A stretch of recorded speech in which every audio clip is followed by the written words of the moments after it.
What's up, guys? How you doing? You guys have been quite the rambunctious group, according to the comment section. Just kidding, guys. Nobody freak out. But there have been a few people that are like freaking out a little bit about my video about exposing the truth about heat brushes or whatever. And I got a few pretty hateful comments, a lot of it in all caps, a lot of exclamation points, a lot of run-on sentences, and I'll give you the gist of like what the comment would be. You're a fucking sellout. You should not be telling people that heat brushes are good because they're gonna damage their hair and give them cancer and make their close friends die. That's just my impression of somebody leaving the hair. It could have been Chuck Liddell for all I know. I don't know. But that's just the type of comment I would get on that video, and I got like maybe 4 or 5, not a bunch, but there were a few people that were concerned that I was spreading this propaganda about heat brushes that is going to be harmful for people. So it got me thinking, am I giving bad advice out here? Do I need to fact check myself?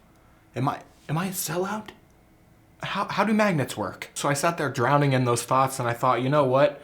Let's find out the truth about whether heat brushes damage your hair or not. And the results may be shocking. Okay, guys, this is the brush that I recommended in the last video, right? This Aberlite $30 brush, right? It goes to a max of 190 degrees Celsius, as they claim. Now, here's the thing. The temperature that your hair is going to be damaged at is around 450-ish, around there, right? So you want something that's pretty well under that that's still going to straighten your beard. And I urge you guys, once you finish watching this video, go look for yourself. It is the consensus of mom bloggers everywhere. Just kidding. It's science. At 450, around 450 Fahrenheit, your hair starts to get basically broken down by the heat. So this brush, which I talked about in the last video, the Aberlite one, it's only 29 bucks. It's super cheap. It's on the very cheap end of brushes.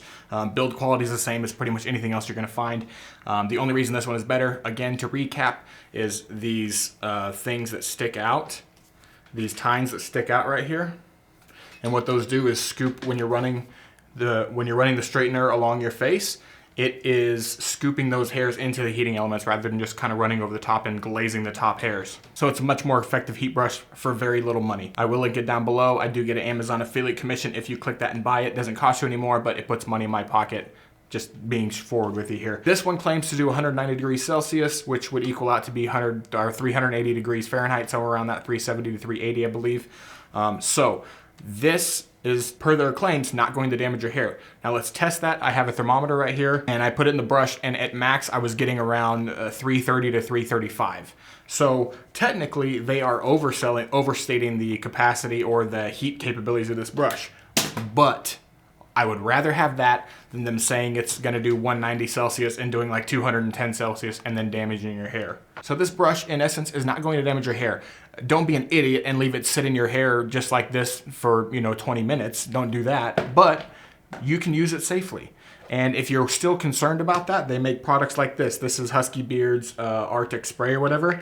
All you do is, and I'm gonna use this here in a second, all you do is just take this, spray it in your beard. It's a heat protectant, basically. It's like a shield that coats your hair. You want to get it in your beard, run it all through there, right?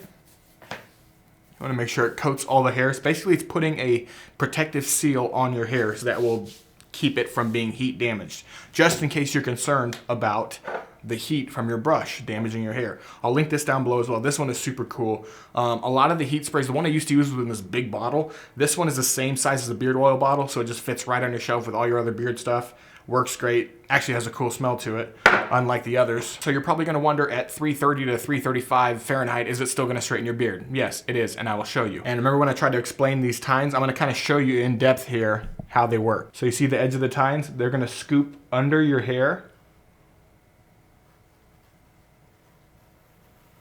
You see that? They're scooping under my hair and pulling it out into the heating elements of this brush. You're also probably wondering why I'm going against my face with this instead of going down. Let me explain something to you. Number one, that makes this an effective tool when you're going this way. If you're going down, these things aren't gonna do very much for you. But also, when you iron a shirt, think about it. If you're ironing a shirt, you put your shirt on the ironing board. Do you take your iron and then go off the edge with your shirt? Creating a big weird divot on your shirt? No, you go along the ironing board, right? So think of your jawline as your ironing board. If you're gonna be heat straightening your hair, same thing as an iron, you're gonna be pressing against your face and it keeps the hair straight. So if you're gonna go down with it like this, it's gonna curve around your jaw and create that divot that everybody hates. Okay, so let's go to town here.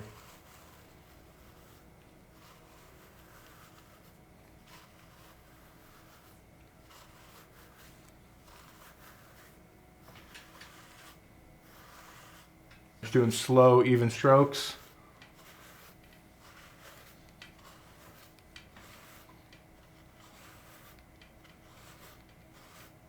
Now that's probably too much heat. I probably just did a little too much as far as straightening, but let me comb it out real quick.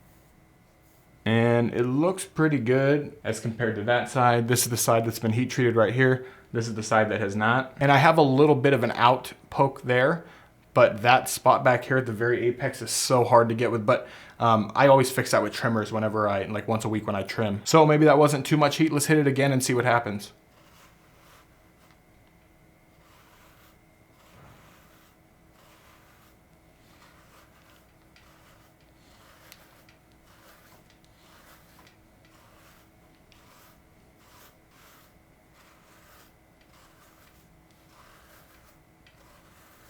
See, I'm doing a lot of heatening right now. Okay, I need a beard trim. I need to trim this stuff up at the bottom. But you can kind of get a gist as to what it looks like as compared to that side right there. This side obviously looks much better. And guys, I'm not here to toot my own horn, okay? A toot toot. But according to my mom, I have a pretty good looking beard, guys, and I use a heat brush at least once a week. You would think if it was damaging my beard that you would show, but I mean, I got a thick, luscious, big old bundle of forest up here, and it's looking great. So don't be worried and concerned when people tell you that using a heat brush is going to damage your beard. Yes, every heat brush is gonna be different. This one I know is safe. I'm gonna link it down in the description below. This is the one I literally almost always use unless I'm testing a new one. And then I'll link this Arctic spray down below as well. You can check, it's like maybe, I think it's less than 20 bucks. So the next time you hear somebody telling you you're dumb for using a beard heat brush, number one, do what you want to do. If you don't want to use one, you don't need to use one. If you want to use one, okay? But you can tell those beard heat brush haters to go straight to freaking heck. Yeah, I said it. Mom, that's not what I said. Well, there goes Meatloaf. Thanks so much, guys. Guys, I gotta go. Again, I'll link everything below. Thanks again for watching. If you have any comments, put them in the comments down below. If you have a heart in your body, hit the thumbs up button. And then if this is your first time to the channel, hit the subscribe button.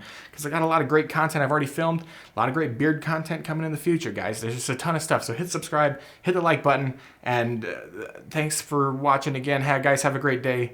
Stay bearded. Bye.